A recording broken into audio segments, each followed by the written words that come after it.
The following was recorded at the Catholic Education and the Future of the Faith Conference, held on August 4, 2007 in Brewster, New York, sponsored by the St. Ignatius Retreat House in Ridgefield, Connecticut. This is the fourth and final talk of the day, entitled Evolution, Enemy of Education, by John Vennari, editor of Catholic Family News. Well, I'd like to thank Fathers in Dejas and the St. Ignatius Retreat House for putting on this conference. And thank you, all of you who have stayed to the bitter end. The topic is evolution and education. We just heard about movies, but how many people have seen the movie Gettysburg? There's a wonderful scene in Gettysburg. Confederate soldiers sitting around the campfire, 1863. And they're talking about evolution. It's not Confederate soldiers, it's actually Confederate officers. And talking about it are General Longstreet and General Armistead and General Pickett and a few other of these men. General Armistead is really enamored with this whole theory of evolution. Mind you, this is 5 years after The Origin of Species was released. And Pickett, of Pickett's Charge fame, he's disgusted that Armistead would even bring this up. He calls it a heathen blasphemy, evolution. So the discussion goes on, and Armistead ridicules Pickett. And finally, General Pickett says to his fellow officers, he said, "Gentlemen, I intend to lay this matter to rest once and for all. Now, maybe there are some of you who believe that man came from an ape. Maybe there are some of you who believe that I came from an ape. But I challenge the man to step forward who believes that General Robert E. Lee came from an ape." Now, that's a fictitious story, but it reminds me of a true one. Bob Goldsboro is a columnist. He used to write for Catholic Family News before he retired. And he told me that when his grandson was in grade school, a public grade school, I'm pretty sure it was, the teacher was teaching evolution to the class.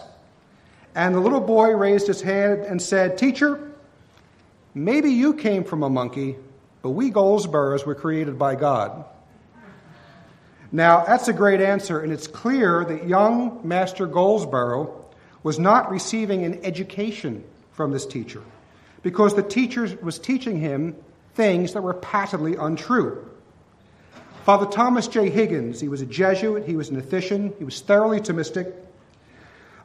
He says, and I'm reinforcing what Father McMahon said earlier, that education is not teaching a child just how to get a career in life, but true education consists in the proper development of all of the child's faculties, which he summarizes as three: the physical, second, the intellectual, and third, the volitional, that is, the training of the will. None of these should be neglected, he said, lest a disintegrated personality results, which is what we have today. People who are insanely great at one thing, and beyond that, they're practically not human. He clarifies that attention should be given to each faculty in proportion to its value to the whole man. And I quote Father Higgins. He said, "The training of the body ought to be duly subordinate to the development of the intellect, which in turn is of less importance than the training of man's will, his supreme faculty." St. Thomas Aquinas defines education as the making of a new man right up to the state of virtue. Now, in order for his intellect to be fed, for his will to be properly formed, the student, being educated, must first and foremost be taught the truth. As we heard from Tom Gabriel this morning, education is more of a tool of social engineering today to create a new kind of man thoroughly formed on the godless principles of secular humanism. And the most important tool that the enemy of mankind has found to accomplish this is the teaching of the so-called theory of evolution. It is evolution that permeates our entire modern world, and it is the foundation on which the entire modern world sits. First of all, today we can say that today we are living in the triumph of evolutionism. Evolution sits in the temple of God and is worshipped as God. It's given the attributes that we have always given to God: omnipotence and omnipresence. Omnipotence because it's believed to be the creative and driving force of everything in the universe, without exception. All creatures, great and small, evolution made them all. That's what the children are taught. Omnipresence, because it pervades everything and is found everywhere. It's in the media, it's in education, it's in politics, and it's in the church. But what too many people don't seem to realize is that evolution is not a science. It is only an unproven theory that is finally being emphatically rejected by a rising tide of honest scientists. So what I want to talk about today is that I just want to demonstrate that it actually makes more sense to believe in unicorns or the existence of the Loch Ness Monster than it does to believe in evolution. Now, most people think that evolution is simply the teaching that man came from apes, but it actually goes much deeper than that. Because if man came from apes, well, then the next question is, well, where did the ape come from? Well, from lower mammals. Well, where do the lower mammals come from? Well, from the lizards and the reptiles. Well, where do they come from? Or from the fish. Well, where do the fish come from? Well, from clusters of cells that group themselves into colonies. Well, where did that come from? Well, ultimately, that came from one single cell. Well, where did that come from? See, and here's the real crunch. The evolutionists teach that one single cell just came by accident, by chance, from a lucky mixture of gases and molecules kind of in a primordial soup and just being hit with lightning at a certain time from non-living matter. Okay, so this is the key teaching of evolution, the teaching that life comes from non-living matter, which is a physical and metaphysical impossibility. Now, if this evolutionary process were true and one species evolved into another over so-called billions of years, then there should be an abundance of evidence for it in the fossil record. I mean, we should be able to follow the fossil record of evolution like footprints or like train tracks straight back to our origins. Our museums should be filled to the bursting point with these half-and-half transitional creatures, yet there are none. Recently, I happened to be in a room where an elderly religious, Catholic, who believes in evolution, and a professor who believes in theistic evolution, the belief that God was behind evolution, they were discussing the ins and outs of how a Catholic can believe in evolution, or should believe in evolution. And I was on my way out, and I quickly said to them, I said, well, you could be like me, I don't accept evolution at all. And the religious just let out this gasp, as if I had just denied the law of gravity. And the professor, who's really a good man, he put his hands up. He says, hey, I'm not insisting on it. I'm not insisting on evolution. And as I was leaving, I said, well, there's no evidence. And the religious, called back, yes, there is. Now, I didn't stay, and actually, I know participating in the discussion wouldn't have done much good. But I've studied this question for many years, and I'm sure the so-called evidence that this dear religious was referring to are these odd things like Archaeopteryx that's claimed to be half reptile and half bird. It's not, by the way. It's either one or the other. And scientists are divided on that. Or these hairy ape men, these drawings we see in museums or biology textbooks, college biology textbooks, by the way. And it's fascinating to me that, see, for evidence of evolution, the evolutionists will point to one so-called half-and-half creature over here and one half-and-half creature over there, and one transitional creature over here. And these all things are claimed to be proofs of evolution. This is not evidence. As I said, there should be lots of evidence. There should be lots of these transitional creatures. You want me to accept evolution? Don't show me just this one here or this one here or this one there that are all dubious anyway. No, I want to see fossils of the entire transition of a given species. All right? I want to see pre-turtle, sort of turtle, semi-turtle, almost turtle, turtle. Right? I want to see pre-kangaroo, sort of kangaroo, semi-kangaroo, almost kangaroo, pouch, not quite there yet, kangaroo. And I want to see lots of these things. I want to see millions of them because, according to evolutionists, taking them at their word, this process has been going on for millions of years. I mean, you should not be able to walk through the park without stubbing your toe on one of these things. This is because, as I said, you won't find them because the fossil record is hostile to evolution. What we do find buried in the rocks, what we do find in the fossil record confirms Genesis. Creatures created according to their kind. The fossils show the animals fully formed, fully perfect, with no transitional link to any other species. Duane Gish, he's a Protestant creationist. He wrote a book in 1973 on this subject, and the title of the book was "The Fossils Say No."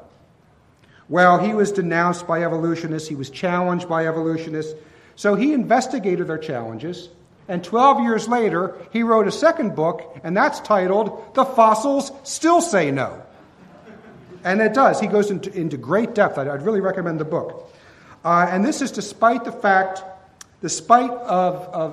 latest so-called find, the latest missing link that was announced in April of 2006. You might remember it.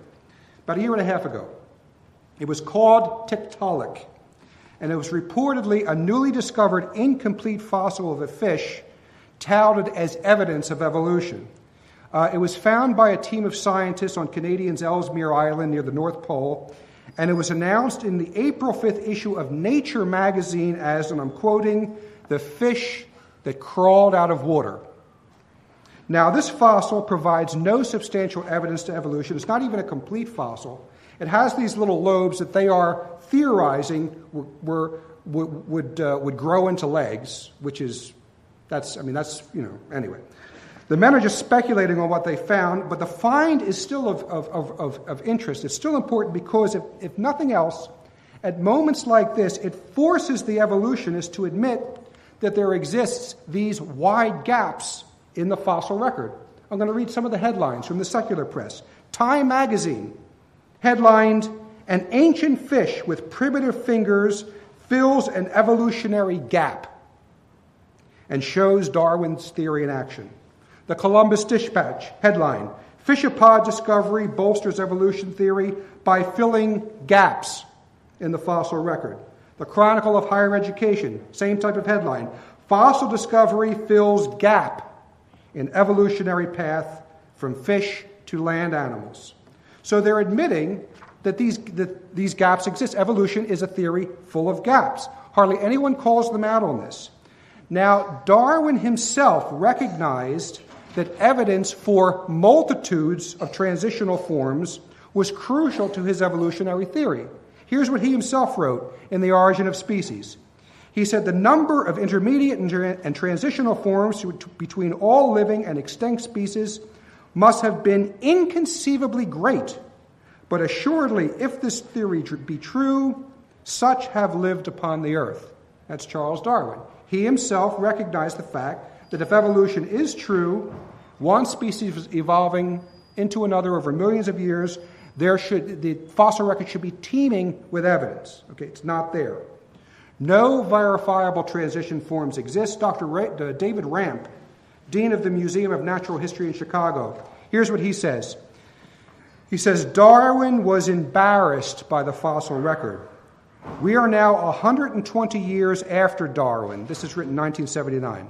"And the knowledge of the fossil record has greatly expanded.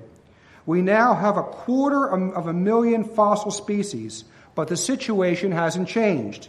We have even fewer examples of the evolutionary transition than we had in Darwin's time." That's David Ramp. And on this point, even Newsweek magazine lapsed into a realistic assessment of evolution. November 3rd, 1980. It says, "The missing link between man and the apes, whose absence has comforted religious fundamentalists since the days of Darwin, is merely the most glamorous of a whole hierarchy of phantom creatures." That's what it calls it, phantom creatures. "In the fossil records, missing links are the rule. The more scientists search for the transitional forms that lie between the species, the more they are frustrated." So it's laughable, as it was in April 2006, to see the evolutionists kill the fatted calf to celebrate the find of a highly questionable so-called missing link. And it's even more astonishing to see them announce to the world, through the press, through scientific journals, that this lone creature, which is only partial of a fish anyway, fills the gap in the fossil record. The news media celebrated this Tiktaalik as, quote, a predecessor of amphibians, reptiles and dinosaurs, mammals, and eventually humans. You'll notice it doesn't say we think, we believe. They just state it as a fact. So in other words, the media is telling us that this little frozen fish is our great-great-great-great-great-great-great-grandfather to the 10th power. It's pretty much what they're telling us. The media, of course, was also quick to fire at religious creationists. New York Times said the new fish is a powerful rebuttal to conservative Christians who insist there is no fossil evidence for evolution. But one questionable discovery is not a powerful rebuttal to anything, and it's not only, as I said, conservative Christians who find evolution laughable, but a rising tide of honest scientists who are skeptical of Darwin's fantastic theory. There's no evidence. The April 17th issue of Time magazine likewise said, those who regard creationism as dogma will probably remain unmoved by any manner of scientific evidence. Okay, but the truth is that the creationists are still waiting for there to be any real scientific evidence for evolution in the first place. Professor Maciej Giertyk, he's Polish, he's a geneticist from the Polish Academy of Sciences. He really got to the heart of the matter. Here's what he said. This is a great quote. He said, a whole age of scientific endeavor was wasted searching for a phantom. It's time we stopped and looked at the facts. Natural science failed to supply any evidence for evolution. And he's right. So then, if this is true, and it is true, then why is evolution kept alive? Why is this theory kept alive? The evolutionist Dr. D.N.S. Watson, he gives the real answer. He says the theory of evolution is universally accepted, not because it can be proven true, but because the only alternative is special creation by God, which is clearly incredible. Close quote. So we see, evolution is not really an affirmation of scientific fact. It is a declaration of war against Christ, his church, and Christian civilization. And evolution is primarily kept alive because, and maybe some of you know this, our entire modern world of communism and naturalism and secular humanism is squarely based on evolution, and it could not survive without it. Communism, based on evolution. Karl Marx, you read Karl Marx, read Pius XI, you can see this. Paragraph 9 of his encyclical against communism. Pius says, according to the communist doctrine, there is only one reality, matter, the blind forces of which evolve into plants and animals and man. And according to the communist doctrine, the end result of this evolution is the great workers' paradise. They believe that evolution is not going to stop, it's going to keep going.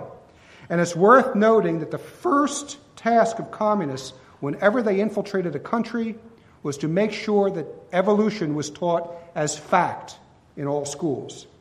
About 11 years ago, in 1996, I gave a talk against evolution in Rome to a conference there. It was a Fatima conference. There were priests and bishops from all over the world. And after I finished, this young priest from Lithuania came up to me. And he was very happy with the talk. And he said, 10 years ago, I write article against evolution. It was confiscated by KGB. The KGB confiscated his article against evolution because they know that if you take evolution away, communism collapses. Okay? Same thing with secular humanism.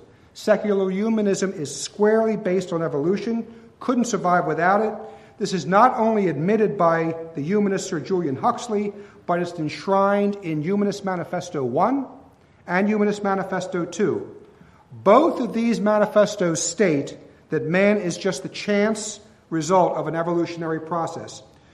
Humanist Manifesto 1 says religious humanists regard the universe as self-existing and not created. Humanism believes that man is part of nature and that he has emerged as a result of a continuous process. Okay, that's evolution. Then Humanist Manifesto 2, 1970s, says science affirms Science affirms that the human species is an emergence from natural evolutionary forces. See? And it is this humanism that is responsible for a whole litany of our modern plagues, such as widespread immorality, acceptance of homosexuality, abortion, sex education, embryo experimentation, population control, euthanasia, all forms of values clarification. You heard this morning the New Age movement. The list goes on, and the foundation of all of it is evolution. It supplies a false scientific foundation to explain the existence of man without Genesis and without God. And when there is no God, there is no Bible, then out go the Ten Commandments. And without the Ten Commandments, it is impossible to train a man to be virtuous. And it's impossible for him to be good without grace. So I want to take a quick look at these monkey men that we see, these alleged half-and-half creatures that we see throughout museums, television documentaries, science books. Every one of these so-called missing links have been either proven to be all ape or all man. Piltdown Man, famous monkey man of the evolutionary saga. For 40 years, now this is fascinating, for 40 years, after its discovery in 1913, it was cited as proof of evolution theory. In fact, I'm pretty sure Piltdown Man was one of the exhibits they were holding up during the Scopes trial. The God Evolution was responsible for having evolution to be taught in public schools. But 40 years after its discovery, in 1953, it was shown to be not only an elaborate hoax, but a clumsy one. It was a combination of a human skull and a jawbone of an ape. The teeth had been filed to make them look human, and they were chemically stained to make them look ancient. This is an obvious forgery.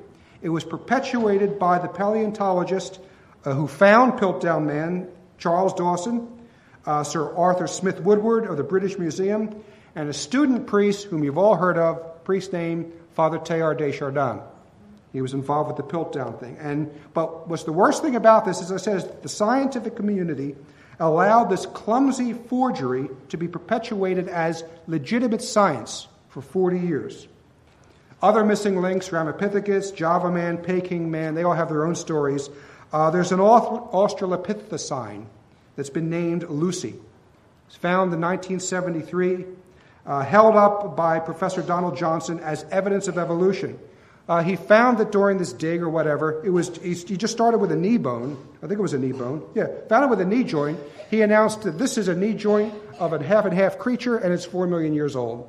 And National Geographic immediately promised all types of funding for him. Anyway, after they examined the entire anatomy, it's really concluded now that the way the anatomy is built, this little creature swung from the trees and walked like this. It's just a monkey. It's nothing more than an extinct ape named Lucy. Then there's Java Man, founded by Eugene Dubois. Turned out to be nothing but the bones of a large gibbon, a large ape.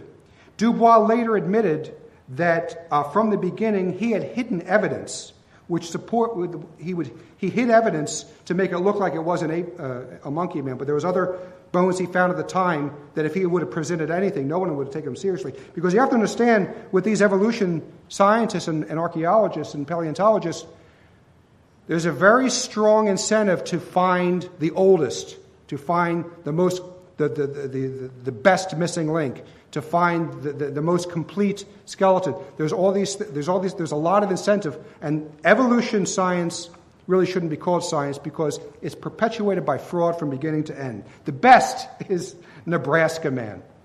That's ours. That's the American one. We had our own ape man, Nebraska Man. It was constructed from an unusual molar tooth found in 1921. Professor Henry Osborne, he finds this tooth. He says, this is the missing link. And they built an entire monkey man based on him, called him Nebraska Man, half ape, half man. All these specialists and scientists publicly agreed. There were articles in the London Illustrated News depicting this hideous ape man on a primeval landscape with this equally hideous wife in the background. It was later learned that the tooth used to construct Nebraska man was that of a peccary. That's a pig. The American ape man was a pig. It wasn't even a monkey. Right? It's fantastic. Yet, Nebraska man was accepted by the high priests of science for 5 years. And as I said, every one of these so-called missing links was later found to be either all ape or all man. As J. Wallace Johnson says, he says it beautifully, he says, there never has been found and there never will be found anything that is more than ape and less than man. So then, what about all these drawings, these artist drawings we have of primitive monkey men, or that whole evolutionary line that you see the monkey, each one is taller and taller like that. We've all seen it. We've all seen it. What about those? Well, you should know that in many ways, these are no different from a drawing of Bugs Bunny or the Cat in the Hat. Purely fictitious. Marvin Lubinell, in his book, Bones of Contention, he explains, we have all seen pictures of the impressive sequence allegedly leading to modern humans, those small, primitive, stooped creatures gradually evolving into big, beautiful you and me. What is not generally known is that this sequence, impressive as it seems, is a very artificial and arbitrary arrangement because, number one, some fossils are selectively excluded if they don't fit into the evolutionary scheme. Number two, some fossils are arbitrarily downgraded to make them appear to be evolutionary ancestors when they are actually humans, true humans. And three, some non-human fossils are upgraded to make them appear to be human ancestors. The fact that objects can be arranged in evolutionary sequence does not prove that they have a relationship or that any of them evolved from any of the others. So this whole thing is artist conception, but this constant push for us to believe in this false theory. Now, I want to go back to one more point about Tiktaalik, that little fish that was found. It's presumed when they found this fossil that it's extinct, but there's no guarantee that it is extinct. There's no guarantee that in the future someone might pull up a live flapping Tiktaalik on his fishing rod, because it has happened before. There's a creature called the coelacanth. It was a fossil found in the rocks from, you see that geological column, from the Devon period, the age of the fish. Evolutionists considered and taught college students that the coelacanth is an index fossil, millions of years old. It was a lobe-fished. They said that it was the fish that first crawled out of water. They had pictures of it with little legs coming out, drawings of it. I shouldn't say pictures. And scientists said that this thing was extinct for 60 million years. But in 1938, a live coelacanth was caught off of the coast of South Africa. And this was, as J. Wallace Johnson says, this was as upsetting to the evolutionists as if a dinosaur walked down the street. It just blew all their theories sky high. And Gerald Keane notes that about 100 live coelacanths have been caught off the coast of Madagascar. Also, there's really no new news about this Tiktaalik. I did a news search before I came here, and they were announcing that this is the big missing link, blah, blah, blah, blah, blah, blah. Really nothing since then. They announce it, therefore it's true, right? They're desperate to find these missing links, because without it, evolution is dead. So what about the age of the Earth, this idea that the Earth is millions of years old? I don't have time to give the whole thing about the geologic column. One thing you should know is when you see that geologic column drawn of this period and the Jurassic period, blah, blah, blah, you should know that is a construct that does not exist anywhere in the world. They give you the idea that if you went out in your backyard and if you were strong enough and determined enough, you had your pick and shovel and you just kept digging and digging and digging, you would cut. No, that does not exist anywhere in the world, and it also there's a lot it doesn't explain. The radioactive dating methods that they use, particularly potassium argon, they're based on biased assumptions of evolution. The evolutionists, they're created assuming this billion-year time span, and then they use these things supposedly to prove the million-year time span. But they're not always reliable. How could you test it? Well, if you could find some rocks that you actually knew how old they were, and you tested them with these methods, then you could tell if the method was reliable. Well, scientists have done that. Mount Ningaruhoa, it's one of the most active volcanoes in New Zealand. It's also one of the youngest. There have been 5 major lava flows from this volcano between 1949 and 1975. So, the lava comes out and falls down the mountain, and then it hardens into rock. We know how old these rocks are. So in January of 1996, 11 samples of these various lava flows, that is brand new rock, were blind tested by a potassium-argon dating method, which is considered to be the most reliable. And then when the results came in, potassium-argon had dated these brand new rocks to be 0.27 to 3.5 million years old. The oldest these rocks can possibly be is 50 years old. One in 49, there was an eruption, 2 or 3 in 1954, and then an avalanche kind of eruption in 75. Okay? No, they say they're millions of years old. Here's one better. Does everybody remember Mount St. Helens? It blew its stack in 1980. 19A, between May and October, it erupted, and it was a fascinating. I have a whole talk on this on my table. It's called Evolution and Geology. Mount St. Helens has just blown the million-year time span sky high. But anyway, the lava formed a lava dome on top of the mountain. So in 1986, that's 6 years later, pieces of this lava dome were chipped off, tested with potassium-argon dating method.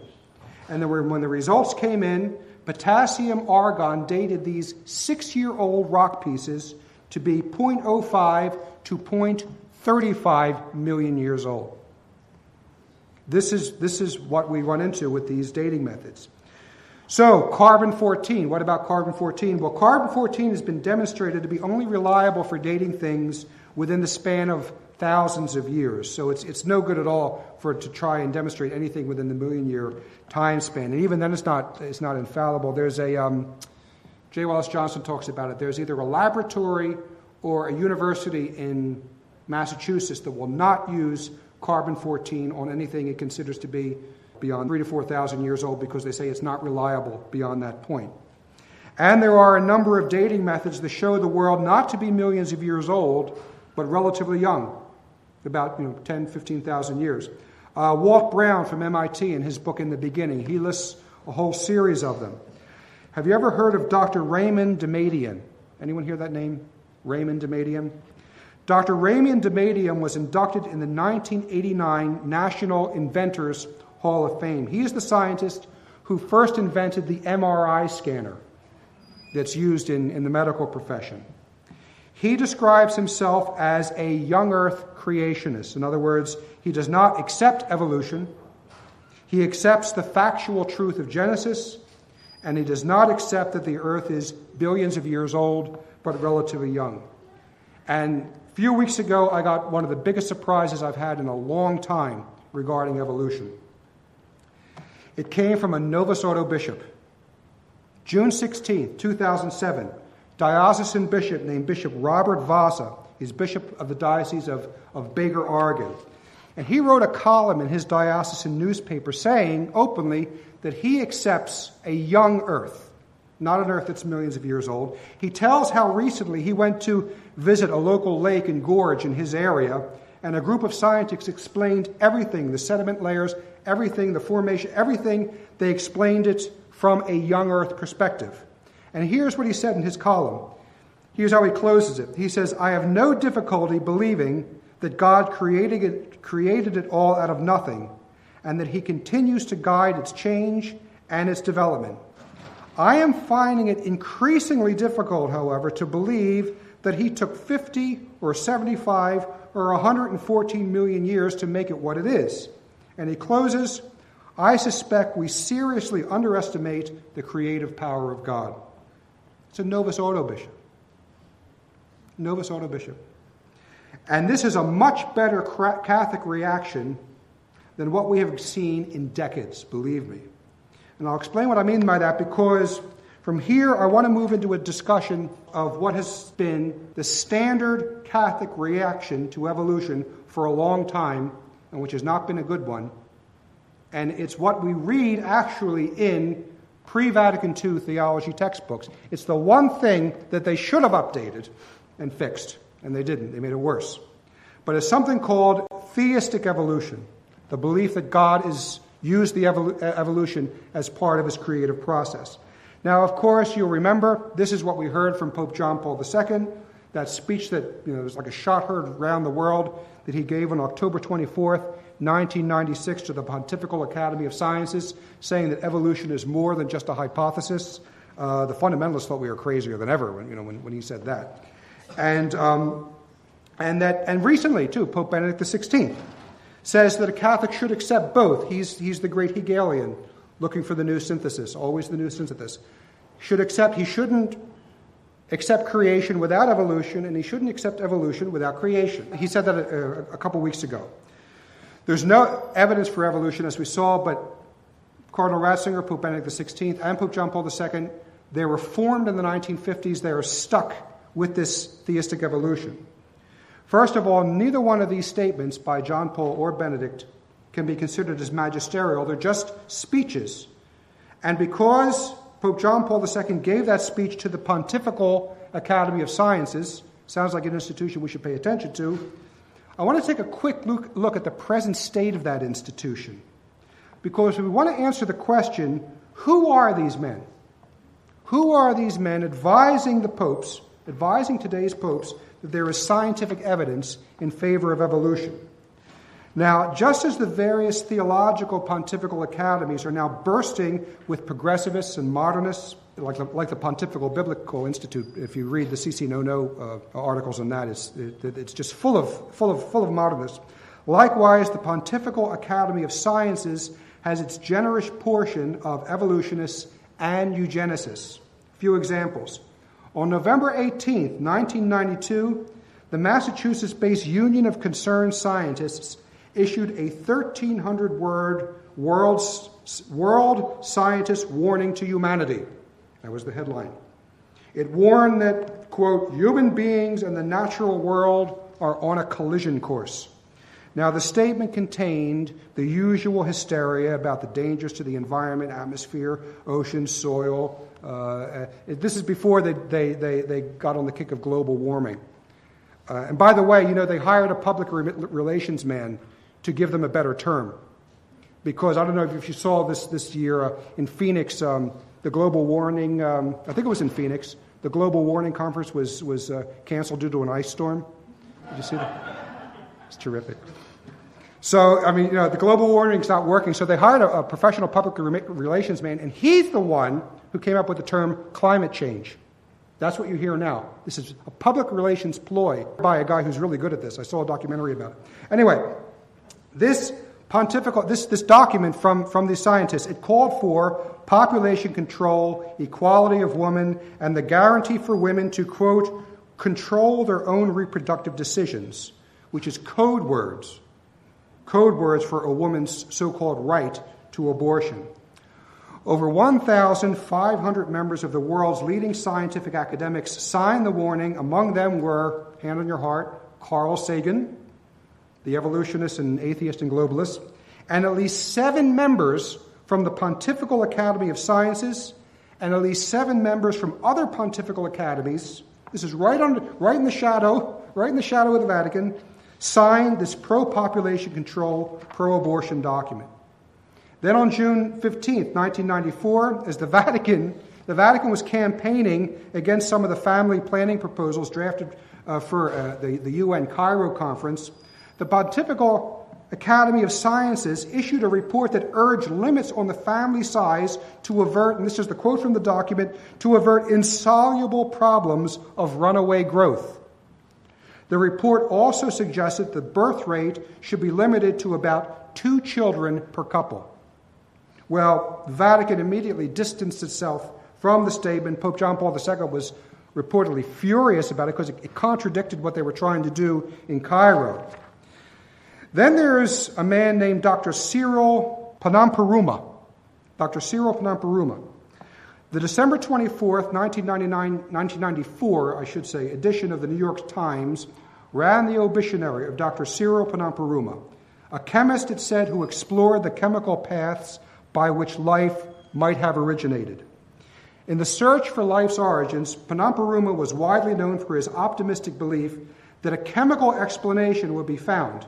He said that he had no doubt at all that life could someday be created in a laboratory, and he told an international conference, he said, quote, "The division between life and non-life is perhaps an artificial one." Okay, so there's no difference between me and a brick. The difference is just artificial. You know. Now, Dr. Panamparuma also took seriously the recent proposals that life may have originated in the superheated vents in the deep sea floors. Since 1984, he had been science and technology advisor to the president of Sri Lanka, and in a radio broadcast from Sri Lanka, the author Arthur C. Clarke, who lives there and was a longtime friend, said that he was the leading authority on the origins of life. In October 1993, this evolutionist was named to the Pontifical Academy of Sciences in Rome as yet another evolutionist advising the Holy See on scientific matters. Okay, so this is only a sampling. Gerald Keane, in fact, just wrote an entire article. I just found out about it yesterday, in fact, on the Pontifical Academy of Sciences, the fact that it's just filled with evolutionists. So with men such as these advising the Holy See on these subjects, it's no wonder that we hear Pope John Paul II talking about more than a hypothesis. It's no wonder we hear Pope Benedict XVI talking about accepting both evolution and creation. And perhaps for these men, it didn't take much convincing in the first place, because these men will be appealing to what is perhaps one of the few remnants of their theology that is still pre-Vatican II. In 1967, a book was written by Father Patrick O'Connell, Original Sin in the Light of Present-Day Science. And Father O'Connell lamented the widespread acceptance of evolution by so many of his fellow priests. He spoke of the clergymen in his day who had fallen victim to what he called the intense propaganda inside the church for the theory of evolution during the past half century. Now, as is evident from the pre-Vatican II, pre-1960 religious texts, evolutionism was alive and well inside the church during the entire pre-Vatican II period. It's one of the problems of homeschoolers. We're all using these old textbooks. Be very careful of the sections with evolution, because they're not good, and I'll explain why.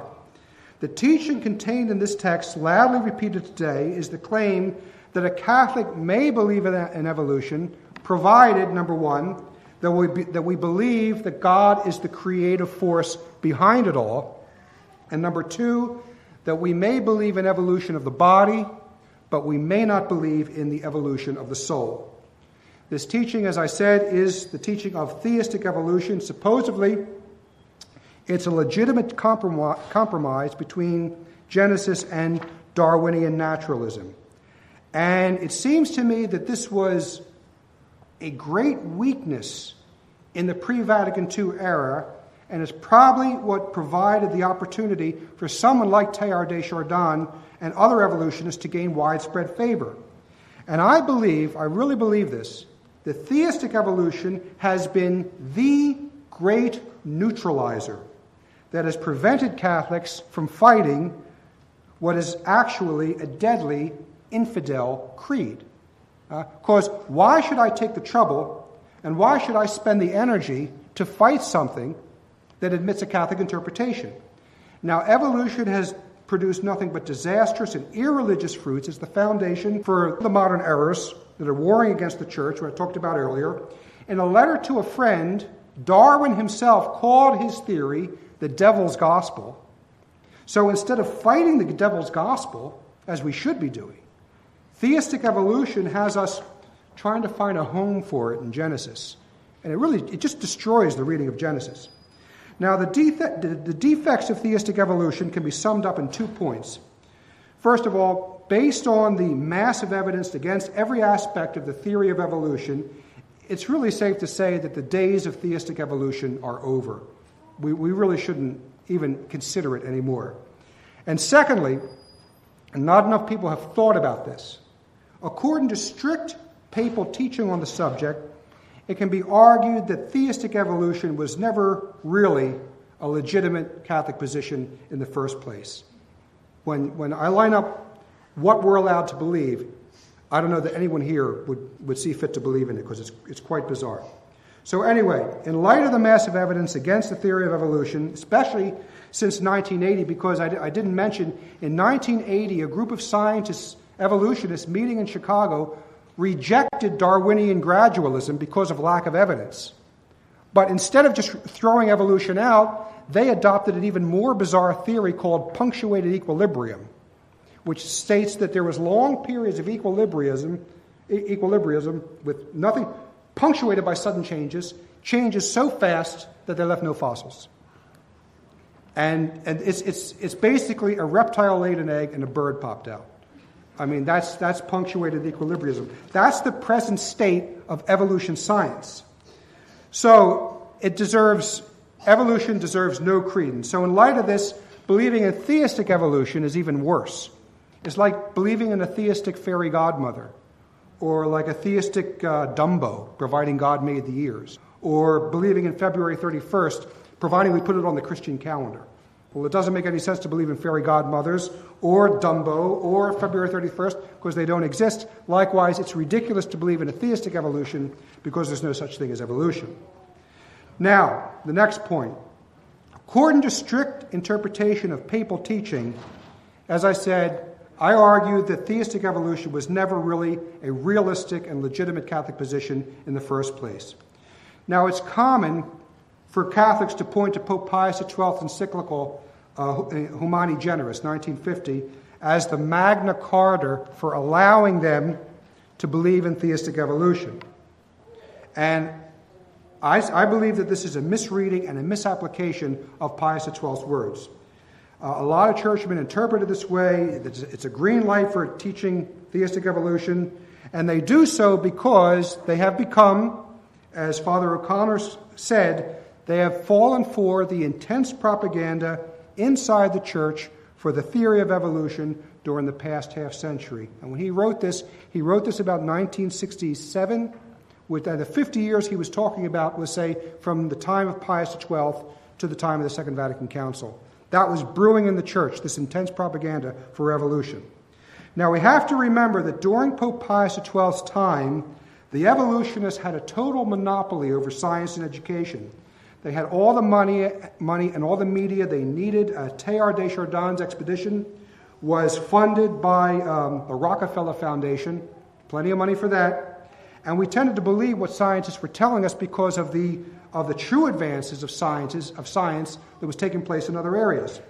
When Humani Generis was written, Piltdown man had yet to be proven a fraud, and honest scientists had yet to effectively organize any opposition against evolution. Before the 1960s, any scientist that would oppose evolution just did so as an individual. He stood up and he was just shot down.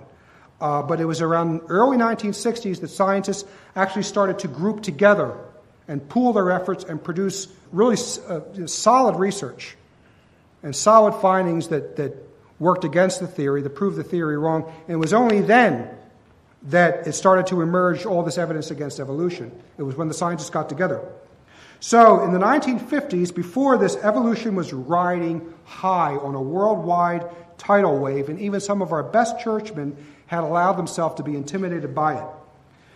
Though Humani Generis is often referred to as the evolution encyclical, there's only 5 paragraphs that actually deal with evolution. In the NCWC translation, there are paragraphs 5, 6, 35, 36, and 37. And when we look at this, we can see that nowhere will it be found that Catholics may believe or teach theistic evolution. Now, paragraph 5 of Humani Generis explains that there are many scientists who teach that evolution is true, and that it explains the origin of all things. And Pius immediately says that the communists are the ones who are very happy about this because it gives a great boost to promote their dialectical materialism. In the next paragraph, he says that evolution has paved the way from many erroneous philosophies, such as existentialism. Now, paragraph 35, he gets more to the heart of the matter. He tells us that when there is a case of unproven scientific hypothesis that directly or indirectly opposes Catholic doctrine, it is the hypothesis that must be rejected and not the doctrine. Modern Catholics, it's the other way around. As soon as they find a challenge, an apparent challenge, they reject the doctrine and bow down before this hypothesis. In the next paragraph, which could be called the Theistic Evolution paragraph, here's what he says. He says, for these reasons, the teaching of authority of the Church does not forbid that in conformity with the present state of human science and sacred theology, research and discussion on the part of men experienced in both fields take place in regard to the doctrine of evolution, insofar as it inquires into the origin of the human body as coming from pre-existence or living matter. For the Catholic faith obliges us to hold that souls are immediately created by God. Close quote. So, what does he say here? He doesn't say that evolution can be preached from the pulpits or printed in the textbooks or believed by the faithful. No, it only says that properly trained scholars might hypothetically discuss the evolution of the body, look at the evidence, discuss the science, but the discussion of the soul, evolution of the soul, out of the question. Pius XII went on to stipulate that in these discussions, the facts against evolution, as well as the facts for evolution, should be presented. This is what's missing from a lot of the textbooks. They just talk about the facts for, virtually nothing. They were intimidated. The men in the 50s and 40s, they were intimidated. Chesterton wasn't, by the way. If you read G.K. Chesterton, he just hooted and hollered and laughed at evolution from top to bottom. He's terrific. Anyway, in paragraph 37, the Pope pronounced a no-compromised condemnation of polygenism. Now, polygenism is a word that might be new to some of us. It's the belief that we came from many parents. It's the unfounded tenet. I remember being taught this in school, that Adam and Eve doesn't really represent two people, but it represents, it's only symbolic of a tribe or a group of an emerging race of monkey men. I was pretty much taught that, even though Pius XII condemned it. Pius XII condemned polygenism as contrary to the doctrine of original sin, and he taught that Catholics must hold that all mankind is descendant from one set of parents. That's Catholic doctrine. Catholics must hold that all mankind is descendant from one set of parents. So then, let's pile all this up. If someone wanted to take what I believe to be an unjustified liberty and teach theistic evolution, and also be faithful to papal teaching, this is the picture they would have to paint. First of all, they would have to reinterpret our entire understanding of death. St. Paul, Romans 5:14 says, sin came into the world through one man, and death through sin. Also, the Book of Wisdom says, God did not make death, and he does not delight in the death of the living, for he created all things that they may exist. For God created man for incorruption and made him in the image of his own eternity, but through the devil's envy, death entered the world. Wisdom 1 and Wisdom 2. So, if the body of man, as they say, is the product of lower life forms living and dying over so-called millions of years, then not only was death here before man's fall, but death then becomes a necessary part of God's creative process. Theistic evolution would have us believe that God made death and saw that it was good. It's a pretty bizarre teaching, I think. So in any case, to construct this hypothetical theistic evolution, according to papal teaching, it would have to be said that God directed the process of hydrogen gas into amoebas, into jellyfish, into reptiles, into mammals, turning into monkeys. And then God picked one lucky ape, breathed the soul into him, and named him Adam. And then God picked one lucky Mrs. Ape and breathed the soul into her, right? Well, we can't believe that part of it either, because of the seldom quoted fact that in 1909, under St. Pius X's Pontifical Biblical Commission, this Pontifical Commission ruled that Catholics must accept the literal formation of Eve from the body of the first man. We must accept that as Catholics, 1909. And this statement carries great weight because 2 years before the Declaration, Pius X ruled that the decisions of the Biblical Commission are binding on the Catholic conscience. The literal formation of Eve from the body of the first man must be accepted by Catholics. So then, this is the picture of theistic evolution. Adam emerging from millions of years of evolution, and God breathing into soul into one happy monkey, and then Eve formed directly from the body of this first man. If we are faithful to what the Church teaches, this is how we have to believe evolution. Now, I don't think any of you believe that God made us that way. I know I don't. And in closing, too, I want to point out that this 1909 Pontifical Biblical Commission is not just a lone statement that you could say, well, that was just a reaction to Darwinism, because it is part of the ordinary magisterium from the most ancient times throughout the centuries that Catholics must believe that Eve was formed from the body of the first man. I'm just going to go through these very quickly. The year 557, Pope Pelagius, in an epistle Vas Electionis, addressed to the whole church, in reference to the last judgment, here's what the profession of faith says. I confess that all men from Adam onward who have been born and died up to the end of the world will then rise again and stand before the judgment seat of Christ, together with Adam himself and his wife, who were not born of other parents, but were created, one from the earth and the other from the side of man. That's a profession of the Catholic faith by Pope Pelagius. Next, Council of Vienna, 1312. Solemn profession of faith called Constitutione Fidei Catholicae. And it takes up the classical patristic theme of the formation of Eve from Adam. Here's what this says. We confess that after Jesus' spirit was already rendered up, his side suffered perforation by a lance, so that through the ensuing flow of water and blood, the one and only Immaculate Virgin Mother Church, the spouse of Christ, might be formed. So you see the image of Christ, his bride, coming from his side. Just as Eve, spouse of the first man, was formed from his side as he slept.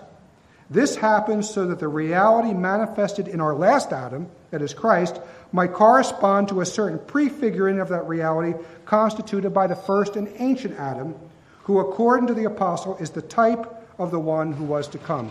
You start using theistic evolution, so much of the typology, so much of Genesis foreshadowing and the predictions of Christ and the church is just blown to smithereens by holding on to theistic evolution. Then there's the dogmatic schema of Vatican Council I. Proposed, it was called the Constitutione di Doctrina Cattolica. Now, it was never passed at Vatican I because, as you know, the political situation in Italy forced the Pope to close it earlier. But what we had at Vatican I was the finest theologians at the time. They knew the magisterial teaching. And here's what they proposed as an article of divine and Catholic faith binding on the Catholic conscience. This, our Holy Mother, the Church, believes and teaches. When God was about to make man according to his image and likeness, in order that he might rule over the whole earth, he breathed into the body formed from the slime of the earth the breath of life, that is, a soul produced from nothing, and blessing the first man and Eve his wife, who was formed by divine power from his side. And God said, increase and multiply and fill the earth. And the last example of this, and I'm going to close, was Pope Leo XIII from his encyclical on marriage, Arcanum Divini Sapientiae, February 10th, 1980. He says, we call to mind facts well known to all and doubtful to no one. After he formed man from the slime of earth on the sixth day of creation, see, this is the consistent magisterial teaching. We just can't throw this away in light of a theory that's not even true. Anyway, after he formed man from the slime of the earth on the sixth day of creation and breathed into his face the breath of life, God willed to give him a female companion whom he drew forth wondrously from man's side as he slept. Okay, so we see Leo XIII teaching the same thing. This is the consistent magisterial teaching of the church throughout the centuries. So, and I say this because I've even met traditional priests, at least one, maybe two, but no one who was telling me, oh no, those decisions of the 1909, well, so-called traditional priests, those decisions of the 1909 Biblical Commission, you don't have to pay attention to them. They're kind of passé, which is how Cardinal Ratzinger talked, by the way. But no, it's not just the 1909 Biblical Commission. We have the Profession of Faith of the 6th century, Profession of Faith of the 14th century, Vatican I, the draft that was up, and also the encyclical of Leo XIII. And the Vatican I and Leo XIII were after Darwin. These popes were brave. They were pushing it right back in their face. Eve came from the body of the first man. I want to make one statement, too. This is part of the ordinary magisterium of the Church, and we all know that the ordinary magisterium, what the Church always taught throughout the centuries, is also infallible. Even if it is not enshrined in an infallible pronouncement, if it is taught always, everywhere, and by everyone throughout the entire history of the Church, this is infallible. To accept evolution is really to endanger our Catholic faith. So I want to repeat, in closing, the days of theistic evolution are over. First of all, it can be demonstrated that none of the earlier popes speaking through the magisterium ever gave permission for us to believe and teach it. Second, it's really a preposterous hypothesis in the first place, with God choosing one ape and breathing a soul and naming him Adam and all this type of thing. And thirdly, most important of all, since the days of Darwinian evolution are over, then it's pointless to believe in theistic evolution, despite the fact that mass media continues to pour out the evolution propaganda without pause and without proof. So I believe that Catholics must reject evolution outright because it is hostile to the factual account of Adam and Eve given to us by divine revelation. Because if you destroy Adam and Eve, you have destroyed the Catholic faith. If evolution is true, then Adam and Eve did not exist.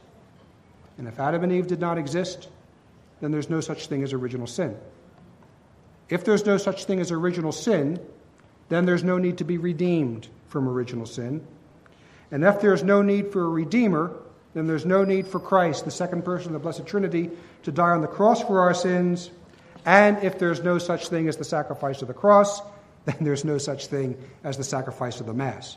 See, so evolution is incompatible with the Catholic faith. It is the foundation for the godless naturalism of our modern world. Let it not be part of our thinking, and let it not be part of our Catholic education in any way whatsoever. Thank you for your patience.